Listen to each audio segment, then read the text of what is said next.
Olá pessoal, sejam bem-vindos a mais uma aula de Geometria 2. Eu sou o professor Anderson e hoje a gente vai estudar o, o início ali do capítulo 16 do livro do Valdenir do Jerônimo, tá? E nesse capítulo a gente vai tratar de volumes, tá? Desses sólidos que a gente estudou até agora, né? A gente vai estudar, por exemplo, o volume de pirâmide, de prisma, de cilindro, cone, tá?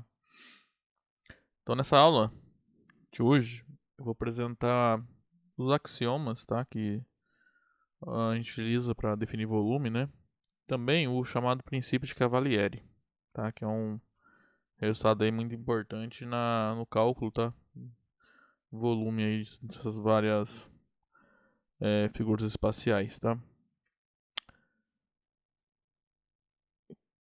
Então vamos começar. Primeiro axioma. O que a gente vai fazer aqui para volume é mais ou menos a mesma linha que a gente fez lá quando a gente estudou área, né? Lembra que a gente definiu não. Quando a gente começou a estudar área, a gente teve que apresentar vários axiomas que úteis ali para calcular a área, né? É um análogo, tá? Que a gente vai fazer aqui para agora para sólidos no espaço, né? Então, o primeiro axioma fala o seguinte: fala basicamente que dado um sólido no geométrico, que a gente vai denotar aqui por S, você consegue calcular um associar ele a um número real positivo, tá? Que é o seu volume, tá? Ou seja, existe uma função que pega qualquer sólido no espaço, tá? E associa a ele um número real positivo. Esse número é o volume do sólido, tá? E a gente vai denotar assim, tá? Então, se o seu sólido for, você chamar de S, vai chamar o volume, vou denotar o volume dele por V de S. Alguns locais o pessoal usa vol de S, não tem problema, tá? Bom, então esse axioma nos garante que existe, né, volume para qualquer sólido, tá? E esse segundo axioma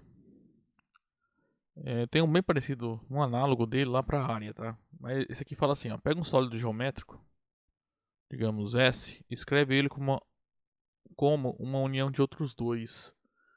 Só que esses dois, eles não podem ter pontos interiores em comum, tá? Ou seja, a interseção de S1 com S2, ou até mais, tá? Aqui pode ter união com S3, S4 e assim por diante. Eles não podem ter pontos interiores em comum. Então, ou seja, a interseção é só a fronteira. Então, nesse caso, o volume do S é dado pela soma, né, dos volumes de S1 mais o volume de S2, tá? Ó, eu fiz uma figura aqui, ó, no GeoGebra. Então, ó, esse sólido aqui, ele é uma união desse prisma azul com essa pirâmide preta aí, ó. Tá? Como é que você pode calcular o volume do sólido todo? O que o axioma fala? Fala que o volume do sólido é o volume da pirâmide mais o volume do prisma. Tá? Bom, agora esse axioma, ele é parecido com o que a gente viu lá quando a gente estudou a área, né? Se vocês lembrarem quando a gente definiu a área, a gente definiu não, começou a estudar, a gente assumiu que a gente sabia calcular a área de um quadrado, né? A gente sabia que se o quadrado tem lado medindo L, né? A área dele era L ao quadrado, né? Medida do lado ao quadrado. A gente fez isso lá para ter uma unidade de área, né? Para calcular áreas de outras regiões planas. A gente vai fazer algo semelhante aqui. A gente vai assumir que nós já sabemos calcular o volume de um paralelepípedo retângulo, tá? E esse volume é o produto da área da base pela altura, ok?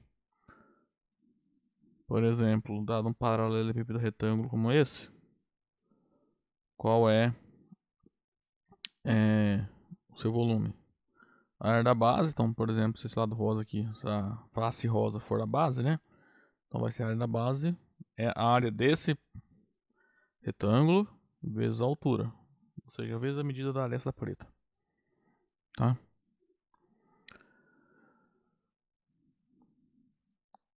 Aí, essa observação aqui, ó, que acontece?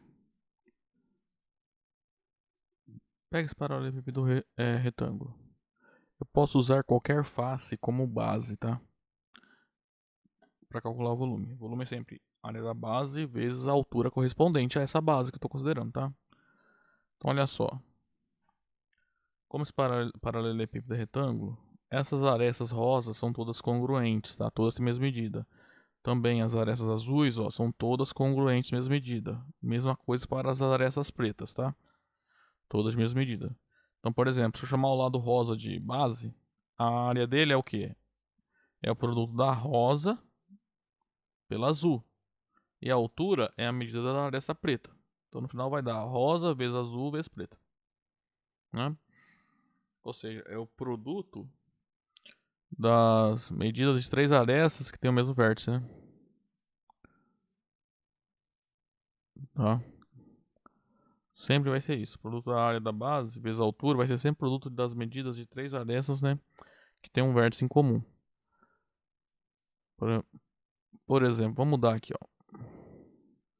Vamos pegar essa face aqui para ser uma... Vou chamar de base, ó. Vamos lá. A área da base vezes a altura, né? Agora inverte. Tem que olhar assim, né? Nesse caso... não vai adiantar. A área da base é o quê? É a aresta azul vezes a preta, né?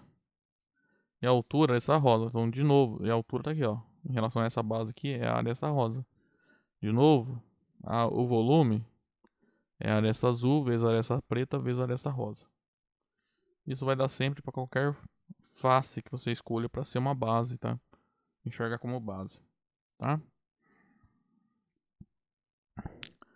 Agora vamos ver esse corolário.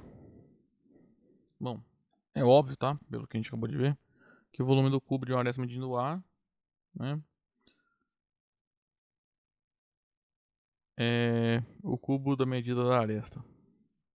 Ou seja, A ao cubo. Bom, não precisa nem escrever, né? Faz de conta que é um cubo, tá? Então todas as arestas têm a mesma medida, por definição de cubo. Então pega um lado para ser a base. Então no caso, cada aresta aqui mede A, tá? Então aqui mede A, aqui mede A, e esse... Eu tô... Só um minuto... Ah, tá.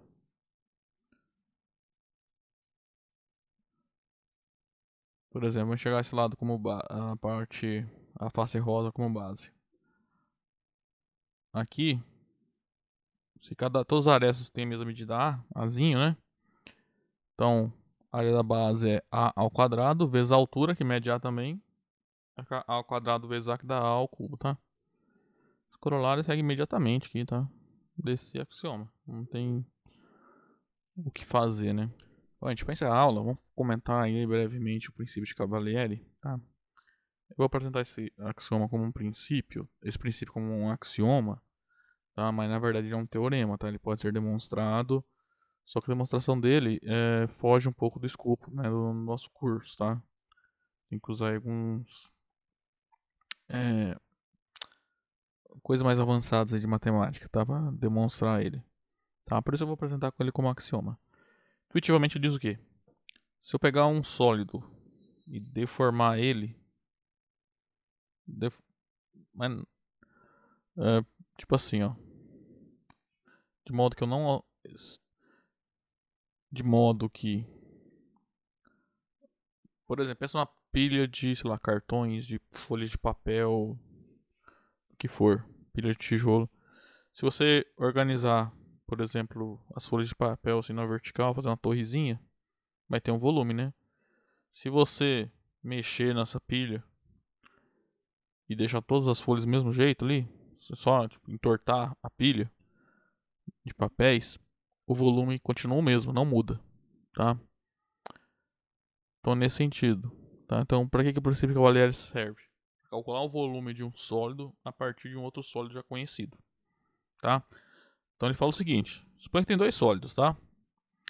E também eu tenho um plano π que satisfaz a seguinte propriedade: para qualquer outro plano que eu pegue paralelo a π que intercepte os dois planos, os dois sólidos, né? de modo que as interseções né, vão ser regiões planas, né? Porque por exemplo, que A1 em B1, A2 B2, são todas regiões planas, né? Porque são resultados de interseções de planos com esses dois sólidos, tá? Se essas interseções são sempre de mesmo volume, tá? Então, por exemplo, as duas amarelas têm mesmo volume. Aí eu pego um outro plano aqui e faço interseção com os dois simultaneamente. Vai ter, os dois azuis vão ter a mesma área. E assim por diante. Tá? Tipo, A3 tem a mesma área que B3.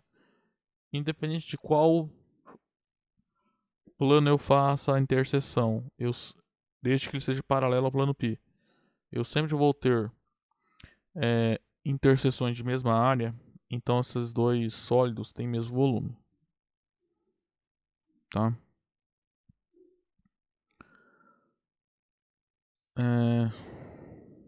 Tipo aqui nessa figurinha. Imagina, sei lá, que isso aqui são duas pilhas de, sei lá, de algum triângulos aí, né? Lá, as madeiras, talvez. Aí uma tá arranjada retinha e na outra tá meio torta, assim, ó. O que acontece?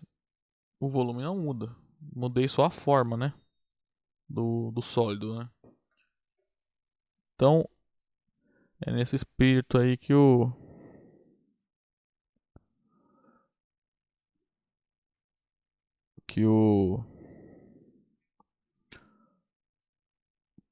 princípio Cavalieri funciona, tá? Ó.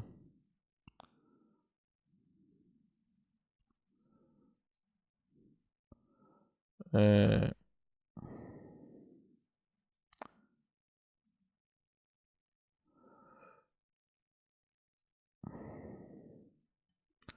então, ó, esse plano azul eu tô fazendo interseções, ó. Todos esses triângulos têm a mesma área, tá? Então, se qualquer plano que eu pegue, quando eu faço a interseção com os dois sólidos, a área vai ser sempre a mesma. Então, eu tenho garantido que esses dois sólidos têm o mesmo volume, tá? Ó, esse triângulo e esse aqui, ó, marrom escuro ali. Todos os casos aqui vão ter o mesmo volume, ok? Bom, então é isso que o princípio de Cavalieri fala, tá? Então, o que acontece? A gente vai calcular volumes de alguns sólidos a partir do volume do paralelepípedo retângulo, tá? E conforme a gente vai calculando o volume de um objeto, você pode usar o volume dele para calcular o volume de outros objetos, tá? Utilizando o princípio de Cavalieri, ok? Bom, gente, então, ó, por hoje era isso. Aí na próxima aula a gente volta para estudar volume de prisma, tá? Até lá.